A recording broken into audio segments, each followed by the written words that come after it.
বুদ্ধি নেই বা ট্রেনিং নেই, সেই জন্য একটু অসুবিধা হয়। খাবারের দোকান খুঁজতে গিয়ে একটা বিভ্রান্তি ঘটে গেল, গাড়ি দাঁড় করাচ্ছে, আবার কি করছে কি তোলাড়ি করছে। দেশের সিএম যেরকম হবে সেরকমই তখন হিন্দি বলবে। শীতের বেলা গায়ে জ্যাকেট, গাড়ি চালাচ্ছে বাবা, টেনশন নেলেগা নেই। ও ভাইয়া ইয়ে ঘুষকে ব্যাঠে थे। তবে হ্যাঁ, এর মধ্যে অনেকগুলোই আছে, আবার একটু অনেক 2 নম্বরই জিনিসপত্র। গাড়ি আমার কখন থেকে আমাকে বলছে টেকে ব্রেক। লখনৌ বিরিয়ানি খেতে গিয়ে পুলিশের কেস খেয়ে। চলো ফার্স্টে চলে এসছে ফিশ টিক্কা, ছোটে বাচ্চা কা হাতে ভূত হ্যাঁ যা। আজকের ভিডিওটি যারা প্রথমবার দেখছেন তাদের জন্য বলি, আমরা শুরু করে দিয়েছি ভারতবর্ষের অন্যতম লংগেস্ট একটি রোড ট্রিপ কলকাতা টু রাজস্থানের যোধপুর, যার টোটাল ডিস্টেন্স প্রায় 4200 কিলোমিটার। এই রোড ট্রিপে থাকবে রাজস্থানের ভরতপুর, পুষ্কর এবং যোধপুর। কিন্তু এই ট্রাভেল সিরিজটিকে কমপ্লিট করতে গেলে আমাদের কিন্তু বিভিন্ন পয়েন্টে লে ওভার করতে হবে। সেই উদ্দেশ্যেই আমরা 3 জন পাগল কলকাতা থেকে গাড়ি ভর্তি করে লাগেজ, খাবার দাবার ও ট্যাঙ্ক ভর্তি করে তেল নিয়ে বেরিয়ে পড়ি গতকাল। রাস্তাঘাট, পাহাড়, গ্রাম, শহর এবং প্রকৃতির বিভিন্ন রূপ দেখতে দেখতে আমরা প্রায় 500 কিলোমিটার অতিক্রান্ত করে আমাদের প্রথম গন্তব্য কাল বিহারের ঔরঙ্গাবাদে এই অদ্ভুত হোটেলটিতে এসে পৌঁছাই প্রায় রাত 8টা। তারপর good morning everybody, good morning. সকাল বাজে এখন পুরো 8টা। Welcome back from Aurangabad. আজকে আমরা ঔরঙ্গাবাদ ছেড়ে বেরিয়ে যাবো কানপুরের উদ্দেশ্যে। জানি না কতটা সময় এক্স্যাক্টলি এখান থেকে যা ডিস্টেন্স তাতে দেখাচ্ছে কানপুর পৌঁছাতে প্রায় 10 থেকে 10.5 ঘন্টা লাগবে গুগল দেখাচ্ছে। প্লাস আমাদের আরো এক্সট্রা 2 ঘন্টা অন্তত ধরে চলতে হবে ব্রেকের জন্য। তো 12 ঘন্টার জার্নি একটা লম্বা। এখন 8টা বাজে, এক্ষুনি যদি স্টার্টও করি তাহলে মিনিমাম রাত্রি 8টা বাজবে। টেম্পারেচার এখানকার সকালবেলা আমি 11 ডিগ্রি অব্দি দেখতে পেয়েছি ঔরঙ্গাবাদে। বাকি রাতে স্টে এখানে ঠিকঠাক ছিল, খুব খারাপ কিছু নয়, ভালোই। আমরা সবাই সেটাই আলোচনা করছিলাম যে টোটাল স্টে হিসেবে যদি হিসাব করি তাহলে হয়তো এটা নেই ওটা নেই বলে কমপ্লেন থাকতেই পারে। বাট বিশ্বাস করুন, ওভারঅল বিহারে বা কিছুটা স্টার্টিং এর দিকে ইউপির দিকেও হয়তো অনেক কিছু থাকে না বা ডিস্টার্ব থাকে বা কম থাকে। ওরা আপ্রাণ চেষ্টা করছে তার জন্য আপনাকে কম্পেনসেট করে দেওয়ার, পয়সা কম করে। যা মানে একটা আতিথেয়তা যখন দেখায় না, যখন উল্টো দিকে লোকটা, তার এগেনস্টে আপনি ওই শুধু কর্পোরেট লেভেলের রেটিং করে তাকে ডিমোটিভেট করতে পারেন না। সেই আপ্রাণ চেষ্টাটার দিক থেকে আমরা একেও খারাপ রেটিং দিতে পারবো না। ওভারঅল বিহারে কিন্তু সবসময় সব জায়গায় মোটামুটি এরকমই, রেটও বেশি সব জায়গায়, আরো 4,000 টাকা 5,000 টাকা রেট চাইছে। আপনার অন অ্যাভারেজ এরকমই হোটেলের পোর্টফোলিও পাবেন আর হোটেলের সার্ভিসও এরকমই পাবেন। তো খাওয়া দাওয়া কিন্তু যথেষ্ট ভালো ছিল কোয়ালিটি। চলো আবার কথা বাড়াবো না, সেটা আমরা সবাই মিলে ঠান্ডার মধ্যেও আমরা সবাই স্নান ফান করে রেডি বেরিয়ে পড়ছি। ফিনিশিং টাচ চলছে, আমার সব কমপ্লিট। জল আমরা ক্যারি করেছি, ওরা চা ফা খেয়ে নিয়েছে, আমি একটু স্মুদি খেয়ে নিয়েছি, বৌদি বানিয়ে দিয়েছিল। পুরো গাড়ি জল দিয়ে ধুয়ে ফুয়ে দিয়েছে বলে একটা কাণ্ডও করে দিয়েছিল। কি আর বলবো, কিছু বলার নেই। শুকনো মাটি, এরকম কাদা মাটি লেগে আছে, ও একটা কাপড় কোত্থেকে জোগাড় করে ওটা দিয়ে ঘষে পরিষ্কার করতে যাচ্ছিল। কি বলবো, মানে আমার 12টা বেজে যাচ্ছিল আর কি। গাড়িটা একটু হলে অনেকটা ঘষে দিয়েছে, পিছন দিকে অনেকটা পরিষ্কার করে দিয়েছে। বলছি না, ভেরি ইগার পার্সন এরা আপনাকে হেল্প করার জন্য, কিন্তু ওই যে বলে বুদ্ধি নেই বা ট্রেনিং নেই, সেই জন্য একটু অসুবিধা হয়। কি আর বলি। বেরিয়ে পড়লাম হোটেল থেকে। চলো এখন দিয়েছি ভরতপুরের ডিস্টেন্স, এইখান থেকে বাদিকে নিয়ে, মানে কলকাতা এদিক থেকে আসছিলাম, এদিকে যাচ্ছি ভরতপুরের দিকে।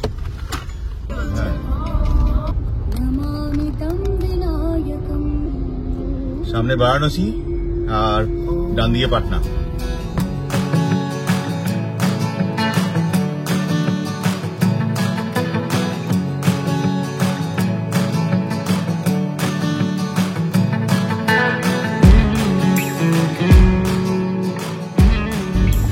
বাজে, আমরা ঠিক 8:30টায় বেরিয়েছিলাম। এখনো পর্যন্ত আমরা ক্রস করে এসেছি, মানে আজকে ঔরঙ্গাবাদ থেকে 50 কিলোমিটারের মতো। সামনেই সাসারাম, আমরা জাস্ট সাসারাম এন্টার করবো আর কি। তার আগে এরকম পাহাড়ের বিন্যাসগুলো দেখে পরিষ্কার আমরা বুঝতে পারছিলাম যে একসময় পুরোটা এখানে পাহাড়ি জায়গায় ছিল। পুরো পাহাড় কেটে রাস্তা বানানো হয়েছে, বোঝা যায়, ক্যামেরায় বোঝা যাবে না হয়তো। 9:45 বাজে আমরা 60 কিলোমিটার মতো ঔরঙ্গাবাদ থেকে বেরিয়ে বিহারের মতো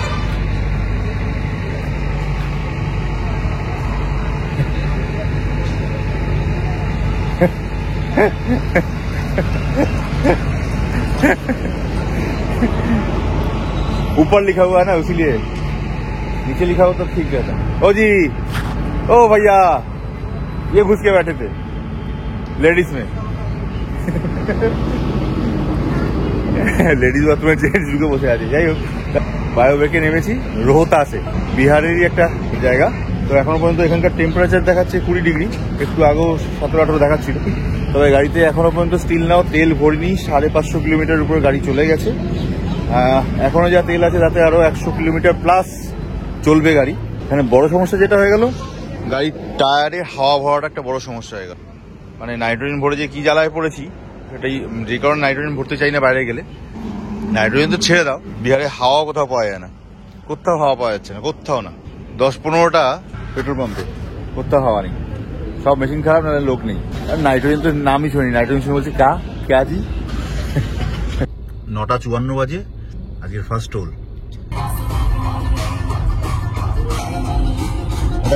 10:55 সকাল, সানডে, রাস্তা মোটামুটি ফাঁকাই। औरंगाबाद টু কানপুর রুটের জার্নির সেকেন্ড টোল আজকে, মোহানিয়া টোল প্লাজা।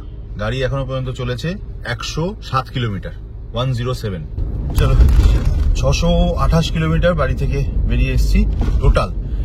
আর আজকের 130 কিলোমিটারের মতো, 128 কিলোমিটারের মতো আজকে সকাল থেকে औरंगाबाद থেকে আমরা এখনো পর্যন্ত ট্রাভেল করেছি। এই যে রাস্তাটা ক্রস করছি, এটা একটা নদী পেরোলাম, নদী বর্ডার। এই নদী বর্ডারের মাধ্যমেই আমরা জাস্ট বিহার ছেড়ে এই ইউপি ঢুকলাম। বাজে এখন সকাল 11:15। আমরা স্টার্ট করেছিলাম 1:30টার সময়, বাজে 11:20। ইউপি ঢুকে গেছি। ইউপি ঢোকার সঙ্গে সঙ্গে রাস্তাটা তুলনামূলকভাবে ভালো হয়েছে। ডেস্টিনেশন হচ্ছিল ভরতপুর, রাজস্থানের ভরতপুর।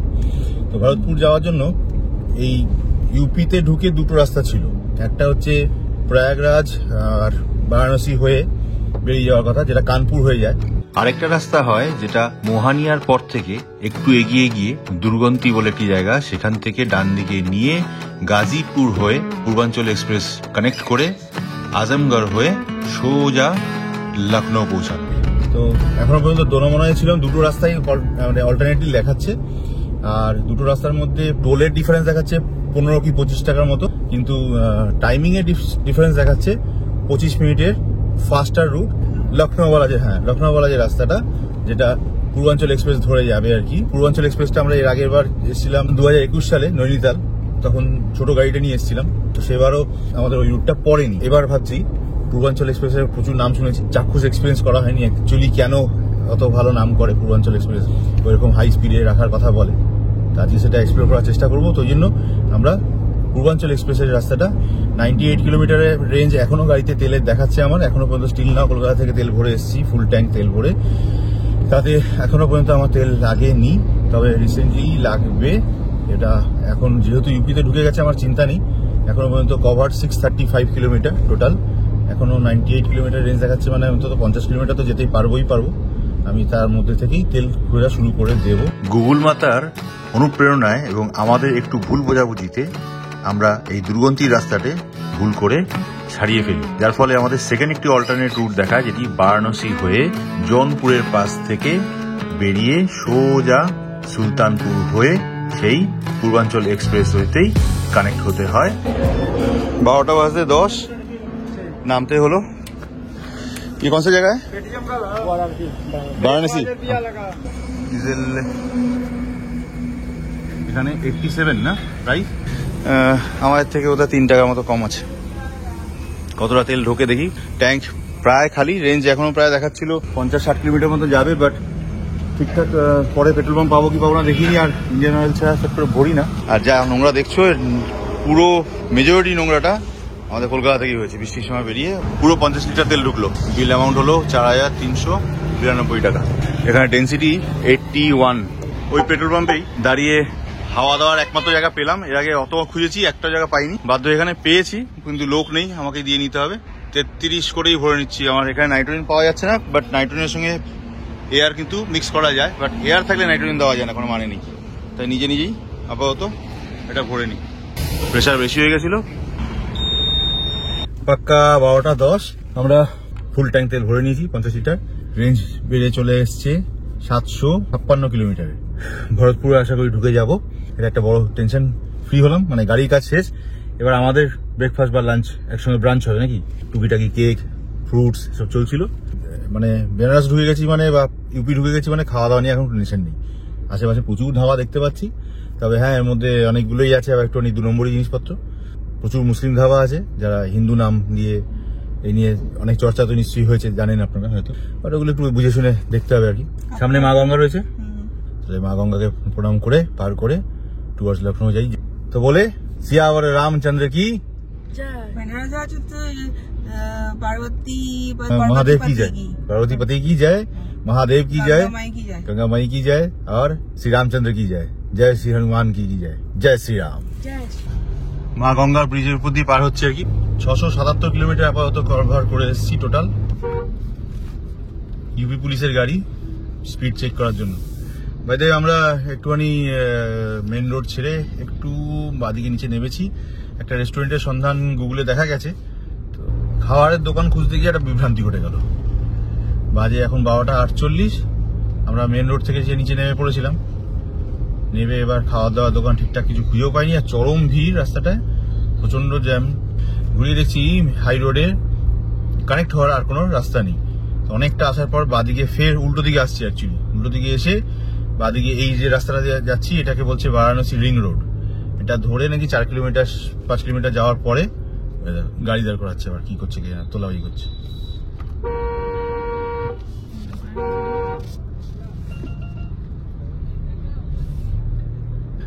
আবার হাইওয়েটাতেই কানেক্ট হবো। টাইমটাও ওয়েস্ট হলো, খাওয়ার দোকানও পেলাম না, মাঝখান দিয়ে একটু ভোগান্তি হচ্ছে আর কি। 1টা বাজে, পিছনে গানটাকে অ্যাভয়েড করো। এটা বিশাল বড় বক্সে সেট আপ লাগিয়ে গান বাজাচ্ছে, ঠিক আছে। আর এই হাইওয়ে রাস্তাটা পেয়ে গেছি, জাস্ট এখান থেকে এই কানেক্টার সার্ভিস রোডটা ধরে উঠবো আর কি। তার আগেই খিদেও পাচ্ছিল, রিমা অনেকক্ষণ ধরে বলছিল, তো এখানে একটা রেস্টুরেন্ট পেয়েছি, ঠিকঠাকই আছে। খিদে ব্যাটারি ডাউন হয়ে গেছে সবার, তাই তো। চলো বাজে পুরো 1টা 10 অ্যাকচুয়ালি। আমরা তিনজনই এখানে নর্মাল থালি নিয়েছি। থালিতে রাইস, রুটি, ডাল, একটা সবজি আর আচার রয়েছে, পনির, স্যালাড আলাদা নিয়েছি। থালিগুলো 100 টাকা করে, ঠিকঠাকই আছে। খাওয়া দাওয়া কমপ্লিট, 1টা বাজলো। এই জায়গাটার নাম এটা হারসই নাকি এটা বললো। আর ওই পার্টটা ওটা হচ্ছে গঞ্জারি। গঞ্জারি হচ্ছে ইউপি একটা বড় স্টেডিয়াম, ইন্টারন্যাশনাল স্টেডিয়াম, যেটা তৈরি হচ্ছে। তৈরি হয়ে গেলে জায়গাটা চেঞ্জ হয়ে যায় পুরো। সর্ষের ক্ষেত যেখানে দেখা যায়, চোখের জন্য ভীষণ মনোরম।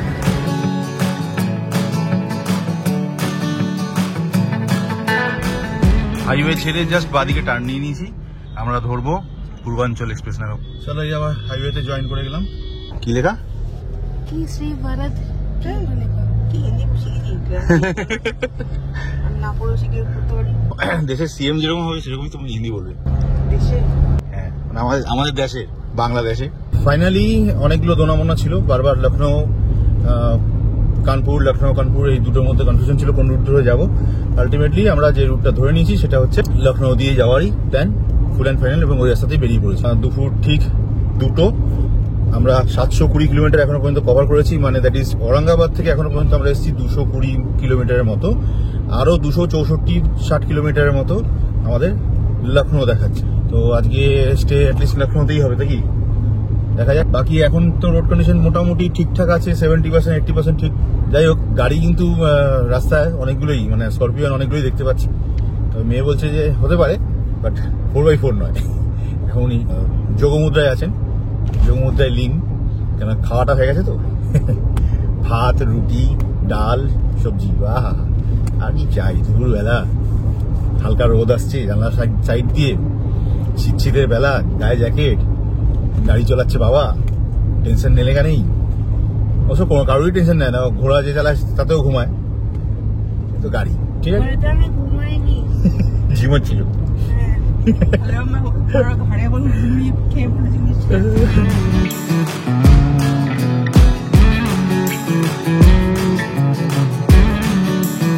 লখনৌ রামের নগরী ছেড়ে, শিবের নগরী ছেড়ে চললাম লখনৌ নবাবের এলাকাতে। এখনো ডিস্টেন্স দেখাচ্ছে 220 কিলোমিটারের মতো লখনৌ। টাইম দেখাচ্ছে প্রায় আরো 4 ঘন্টার মতো। দুপুর 2:37। রোদ বেশ ভালো রয়েছে, আশা করা যায় 5টা পর্যন্ত তো রোদ থাকবে, তাহলে মেজরিটি রাস্তাটা কভার করে নিতে পারবো দিনের আলোয় থাকতে থাকতে। রাস্তা এখনো পর্যন্ত সোফার খুব ঠিকঠাকই আছে। 90% রাস্তা, 95% রাস্তা ভেরি গুড। ইউপিতে ঢোকার পর থেকে আপাতত রাস্তা সেইভাবে খারাপ কিছু পাইনি। লোকাল লোকদের একটু জ্বালা আছে, ভুলভাল করে বাইক নিয়ে টোটো নিয়ে রাস্তার মাঝখানে চলে আসছে। আর আজকেও সকাল 8:30 বেরিয়েছি, প্রায় 8টা নাগাদই পৌঁছাবো।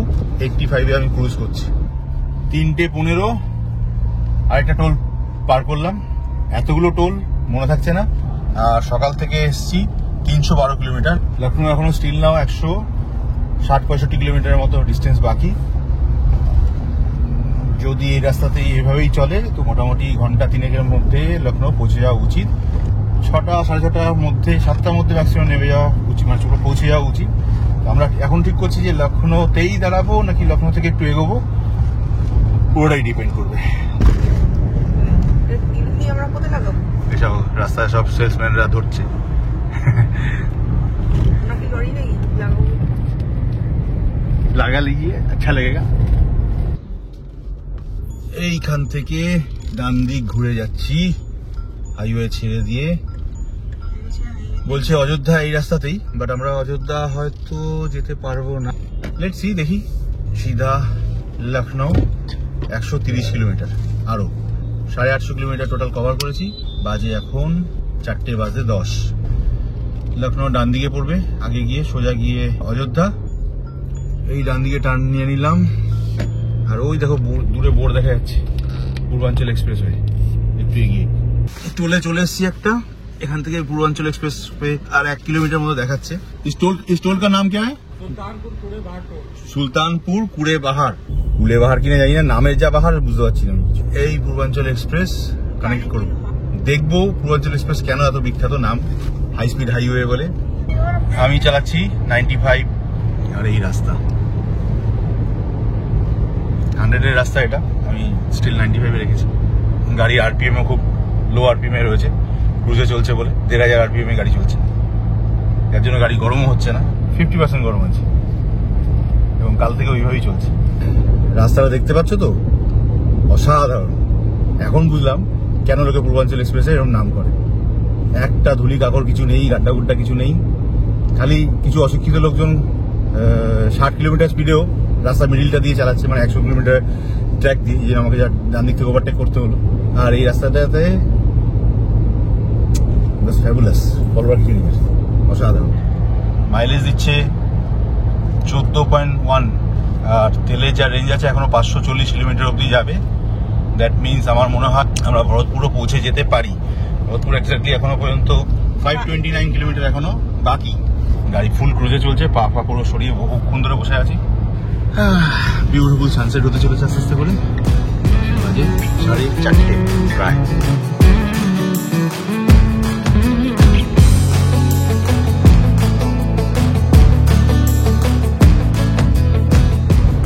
ওভারটেক করলো বাদিক থেকে, মানে শিক্ষিত লোকের সংখ্যা দিনকে দিন বেড়ে চলেছে। লেন ফেনের কোনো ব্যাপার নেই ওদের কাছে। সিধা লখনৌ। এখান থেকে জাস্ট এই 500 মিটার দূরে আস্তে করে একটা রাস্তা বাদিকে নেমে গেছে। এই বাদিকে এই লেনটা নেব টুয়ার্ডস লখনৌ, নবাবো কা শহর লখনৌ। লখনৌ চলেই এসছি অলমোস্ট, টাইমের অনেক আগেই মোটামুটি ঢুকে গেছি আর কি। বাজে এখন 5:40। Distance cover total 995 kilometre, 995 kilometre. ঢুকে গেছি সিটির মধ্যে। হ্যাঁ, সিটির মধ্যে ঢুকিনি, লখনৌ আউটস্কার্ট থেকে বেরোচ্ছি আর কি। সিটিতে ঢুকতে গেলে 15 কিলোমিটার মতো আরো যেতে হবে।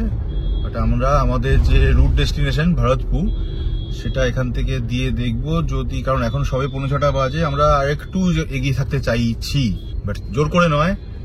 ইনকেস যদি দেখা যায় যে ভরতপুরের রুটে লখনৌ থেকে একটু ঠিকঠাক সিটি বা ঠিকঠাক জায়গা কোথাও আছে যেখানে স্টে করা যাবে, এই বাদিকে রাস্তা নিতে বলছে। যাই হোক, এই বাদিকে রাস্তাটা নিলাম, এখান দিয়ে যেতে বলছে, কারণ আমার ভরতপুর দেওয়া রয়েছিল। 5:45 বাজে, আর গাড়ি আমার কখন থেকে আমাকে বলছে attention assist, take a break. অনেকক্ষণ ধরে গাড়ি চলছে আর কি। গাড়ি গরম হয়নি, গাড়ি গরম হলে এই জায়গাটা সাদা না থেকে লাল হয়ে যেত, ঠিক আছে। বাট ওই ড্রাইভার অ্যাসিস্ট্যান্টের একটা ইয়ে আছে, অ্যাসিস্ট আছে, সেখান থেকে বলছে আর কি, ড্রাইভার অ্যাসিস্ট থেকে। টেকে ব্রেক। চলো গাড়ি আপাতত একটু বন্ধ করি, এক জায়গায় এসে দাঁড়িয়েছি লখনৌ ঢোকার মুখে। 6:10 তো এই প্রথম আজকে বাইরে বেরিয়ে একটু ঠান্ডা ঠান্ডা লাগছে, তাই জ্যাকেটটা চড়ালাম কাল থেকে বেরিয়ে। লখনৌতে এখন টেম্পারেচার 19 ডিগ্রি। তো এই লখনৌ রিং রোডেই রয়েছি আমরা। এখানে একটা ছোট ধাবা টাইপের আছে আর কি, একদম রাস্তা ধারে। ওইখানে বা দিয়ে গাড়ি রেখে দিয়েছি, দিয়ে ভাড়ে করে চা খেলাম, ফার্স্ট ক্লাস চাটা। হ্যাঁ, ভালো হয়েছে না? এলাচ দিলাম, একটু হালকাও হয়ে নিলাম। এখানে ওদের নিজস্ব টয়লেট ছিল, ওরা 3 জনে মিলে একটু ভেজ রোল পাওয়া যায়, 20 টাকা করে দাম মাত্র। একটু ঝাল পড়ে গেছে, লখনৌওয়ালা স্টাইলের ঝাল, তাতে ওনার অবস্থা বেহাল। যে অ্যাকচুয়ালি লখনৌর পর বেটার সিটি যদি দেখতে হয় তাহলে আগ্রা। আর আগ্রা এখান থেকে মোটামুটি 3.5-4 ঘন্টা লাগবে। ওর থেকে এখানে স্টে করি, এখান থেকে 400 কিলোমিটার মতো ডিস্টেন্স, 6 ঘন্টায় ঢুকে যাবে বলছে। তো সব খবর আরামসে ওটা বরং অ্যাভেল করাটাই বুদ্ধিমানের কাজ হবে, সেই ঠিক করলাম। খুব ঝাল ওনার লেগেছে। দাওয়া থাকে এর মধ্যে, কি বললো যে না, সোয়াবিন আর ডাল, ডাল আর সোয়াবিনের মশালা। 7:10 চা খেয়ে নিয়েছি, পরোটা খেয়ে নিয়েছি, ফের আবার চা নিলাম, এত ভালো খেতে লাগছিল চাটা, ফার্স্ট ক্লাস। এখান থেকে 1-1.5 কিলোমিটার পরে 3-4টে হোটেল দেখা আছে, তারপর তো সেই হোটেলের উদ্দেশ্যেই যাচ্ছি। আজকে এখানেই থাকবো।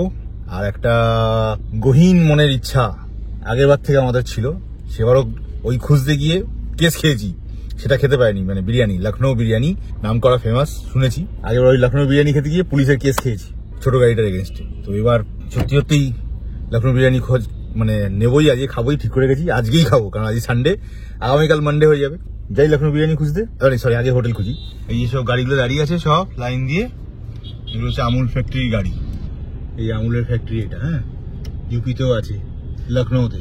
যাই হোক, চলো আমরা এর পাশ দিয়েই রাস্তা হোটেলের। 8:05 খুঁজতে খুঁজতে আলটিমেটলি, মানে খুঁজতে না, প্রথম খোঁজা শুরু করবো বলে ঠিক করেছিলাম। ফার্স্ট যেখানে এন্ট্রি নিয়েছিলাম সেটা হচ্ছে পৃথিবী হোটেল বলে, হোটেল পৃথিবী রিসর্ট। মজার ব্যাপার হচ্ছে কি গো, এখান থেকে হাত লাগিয়েছে। यहाँ कोई बच्चा आया था यहाँ? ये गंदा कहाँ से लगा दिया? वो भी हाथ का, छोटे बच्चे का हाथ है। भूत है क्या? नहीं है ना? কালি লাগি। আমরা আগের বারও মানে 2021 যখন এসেছিলাম গ্যাস নিয়ে, সেবার ট্রিপ ছিল কলকাতা টু নৈনিতাল। তো তখনও ফেরার সময় আমরা এই হোটেলটাতেই ছিলাম। লাকিলি বলো ব্যাড লাকিলি বলো, এটাতেই ভুল করে আবার এসেছি। তো দেখলাম ঠিক আছে, চলো রেট ফেট নিয়ে একটু আর্গুমেন্ট হলো, বার্গেনিং হলো। 2000 টাকায় উইথ এক্সট্রা ম্যাট্রেস রুমটা দেখাবো। লাগেজ ফ্যাগেজ যেটুকু না নামানোর নয় সেগুলো নামিয়ে দিই, নামিয়ে রুমে যাই। বাজে 8টা, তাড়াতাড়ি রাতে খাওয়া দাওয়ার ব্যবস্থা করে একটু শুতে যাবো। টোটাল 1006 কিলোমিটার আমরা বাড়ি থেকে এসেছি। গাড়ি আপাতত এখানে পার্ক করে দিলাম। এদের ওপেন পার্কিং প্লেসই আছে, বাট ও দিয়ে গেটেডও আছে, গেট লাগানো যাবে। পাশে একটা ফরচুনার দাঁড়িয়ে আছে। এই হোটেলের করিডোর, রুম এরকম, ঠিকঠাক বাথরুম,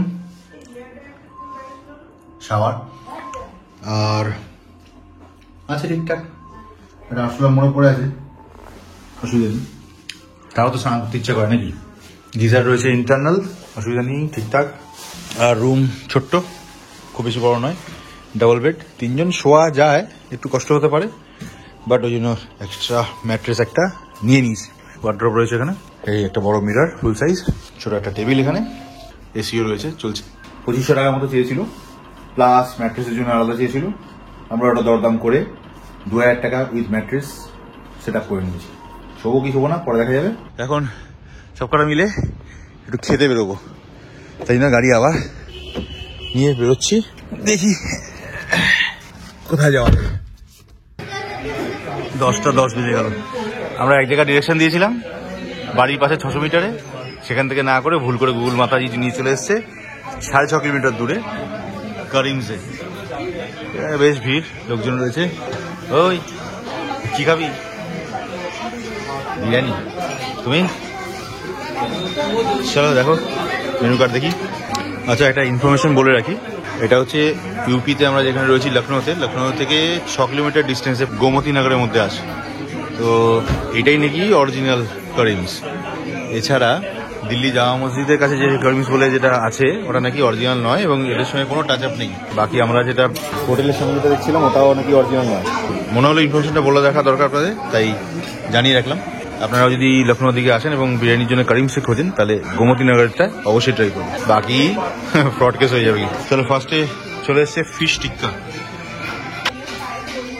ভেজ বিরিয়ানি প্যাকেজিং দেখে মনে হচ্ছে এটা মাটন বিরিয়ানি, আর মাটন বিরিয়ানিকে দেখে মনে হচ্ছে ভেজ বিরিয়ানি। আমি জানি না কোনটা ঠিক বলছে, ও বলছে তো এই দুটো মাটন বিরিয়ানি। কিরে মনে হচ্ছে দেখতে তো লাগ রা ইয়ে মাটন বিরিয়ানি। চলো চলে এসছি। আমার পাশে একটা মার্সিডিজ, চড়ায় অনেক বেশি, হাইটটা সমান, লাক্সারিতে অনেক বেশি। ওদিকে ফরচুনার সঙ্গে এর খুব একটা তফাৎ দেখা যায় না, অলমোস্ট সেম, খালি লম্বায় ইঞ্জিন পার্টটার জন্য একটু বেশি বেরিয়ে বোধ হয়। চলো good night and Rajasthan road ট্রিপের আজকে সেকেন্ড ডে এখানেই শেষ করছি। Bye bye, good night. কাল সকালবেলা প্রপার রাজস্থানে ঢোকার জার্নি শুরু হবে। অনবদ্য এই রোড ট্রিপে সঙ্গী হতে চাইলে এবং সমস্ত ভিডিওগুলো দেখার জন্য আমাদের চ্যানেলটিকে সাবস্ক্রাইব করে বেল আইকনটিকে প্রেস করে রাখুন।